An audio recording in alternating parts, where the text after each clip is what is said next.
Hello बच्चों, let's read the question. The question says if the roots of equation 2x square plus 7x plus 4 is equals to 0 are in ratio of p ratio q, then find the value of square root p divided by q plus square root q divided by p. Option A plus minus 7 divided by square root 7, option B plus minus 7 square root 2, option C plus minus 7 square root 2 divided by 16 and option D plus minus 7 square root 2 divided by 4. ठीक है बच्चों. सो इस question को करने के लिए हम क्या करेंगे, की कंसेप्ट अप्लाई करेंगे. सो की कंसेप्ट. अब की कंसेप्ट के अंदर हम मान लेते हैं कि इसके जो रूट्स हैं वो क्या है, अल्फा बीटा है. ठीक है बच्चों. तो एक रूट अल्फा है, तो यहाँ पे अल्फा को अगर हम मान लें, क्योंकि रूट्स का जो रेशियो दे रखा है वो हमें पी रेशियो क्यू दे रखा है, तो अल्फा इज इक्वल टू हमारा क्या हो जाएगा, पी के. ठीक है बच्चों. और दूसरा जो रूट हो जाएगा beta is equals to, so beta की वैल्यू हो जाएगी हमारी क्यू के.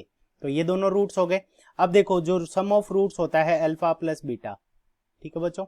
Alpha plus beta is equals to यह होता है हमारा minus b divided by a, यानी coefficient of x divided by coefficient of x square, और अल्फा मल्टीप्लाइड बाई बीटा यानी प्रोडक्ट ऑफ जो रूट्स होता है वो हमारा क्या होता है, c डिवाइडेड बाई ए, यानी कांस्टेंट टर्म डिवाइडेड बाई ए. अब देखो इस इक्वेशन के अंदर हमारा जो a की वैल्यू होगी वो हमारी 2 हो जाएगी, तो ये a हो गया, ये b हो गया, और यहाँ पे ये हमारा क्या हो जाएगा, c हो जाएगा. ठीक है बच्चों. तो यहाँ पे हम अल्फा प्लस बीटा, अब अल्फा और बीटा दोनों की अगर हम वैल्यू पुट करें, अल्फा की वैल्यू कितनी है, पी के प्लस क्यू के. ठीक है बच्चों. P k plus q k is equals to minus b, तो माइनस और b की वैल्यू हमारे पास में कितनी है, 7 डिवाइडेड बाई 2. ठीक है बच्चों. तो इसके अंदर दोनों में से k कॉमन आ जाएगा, तो यहाँ पे k हमारा कॉमन आ गया, तो यहाँ पे आ गया p plus q, k multiplied by p plus q is equals to, तो यहाँ पे ये वैल्यू कितनी हो जाएगी, माइनस 7 डिवाइडेड बाई 2, और इसको हम दे देंगे इक्वेशन नंबर फर्स्ट. अब इसी तरह से alpha multiplied by beta, so alpha multiplied by beta.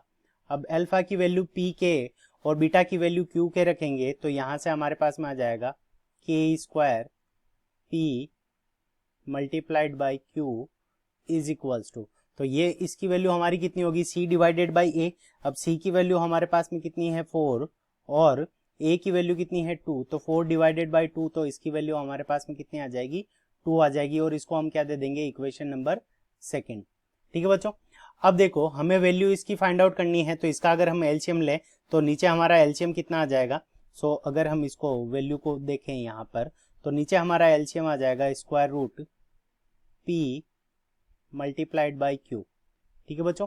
Square root p multiplied by q, और यहाँ पे देखो ये आ जाएगा square root p multiplied by square root p. Numerator के अंदर क्या आ जाएगा, square root p multiplied by square root p plus square root q multiplied by square root q. So square root q और स्क्वायर रूट क्यू को multiply करेंगे तो Q हो जाएगा p, और p को मल्टीप्लाई करेंगे तो यहाँ पे आ जाएगा हमारे पास में p plus q divided by square root p q. ठीक है बच्चों. Square root p Q.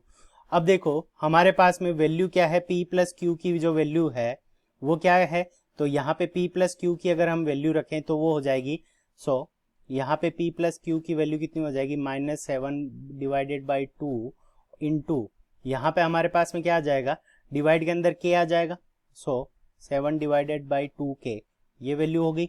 और यहाँ से हम स्क्वायर रूट पी क्यू की वैल्यू रखेंगे तो ये कितना हो जाएगा, सो 4 डिवाइडेड 2 डिवाइडेड बाई के स्क्वायर, तो यहाँ से हमारे पास में आ जाएगा स्क्वायर रूट 2 डिवाइडेड बाई के स्क्वायर.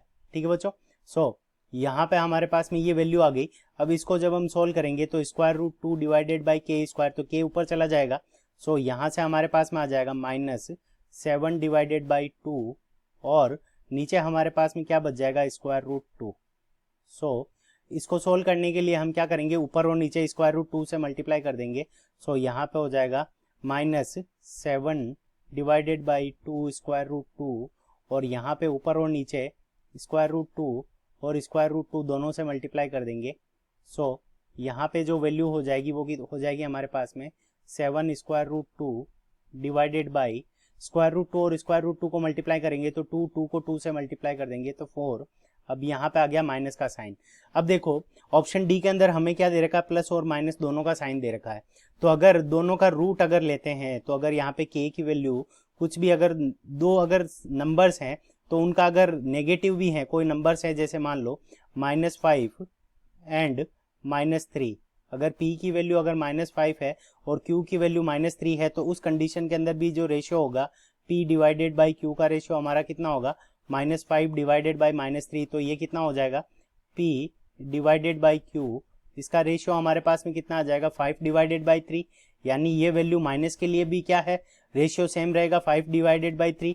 और अगर p और q की वैल्यू 5 और 3 दोनों पॉजिटिव हो तो उस कंडीशन के अंदर भी हमारे पास में जो वैल्यू आएगी वो रेशियो क्या आएगा, 5:3 आएगा। ठीक है बच्चों, तो यहाँ पे इसका मतलब क्या हो गया कि प्लस और माइनस दोनों जो होंगे साइन वो इस क्वेश्चन के लिए क्या होंगे, सही रहेंगे। ठीक है बच्चों, सो ऑप्शन डी के अंदर प्लस और माइनस दोनों गिवन है, तो plus minus 7 square root 2 divided by 4। So option D के अंदर ये हमें गिवन है।